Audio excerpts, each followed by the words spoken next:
So finally we have episode 1 of Loaf Love, a name chosen by you for my bread series, and I am super excited. We are starting up strong with these two stunning loaves of sandwich bread, so stay tuned and tag along for a lot of homemade bread.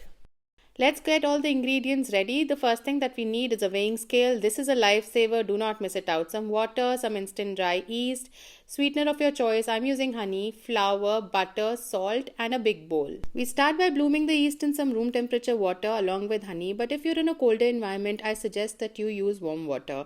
Next, weigh the flour. Now in about 10 minutes, the yeast is fully activated. Make a little crater in the center of the flour and add the yeasty water. I use a fork to bring it all together. It just makes it less messy, but you could just start kneading it directly on the surface as well.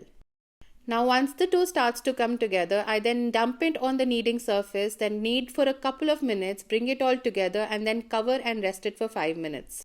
Now what this does is that you've given gluten a head start to develop in the dough. So when you add any form of grease, which is butter or oil in this case, it gets absorbed beautifully in the dough. I also do add the salt later because it does slow down the fermentation process, but by resting it, you've given it the time to start well.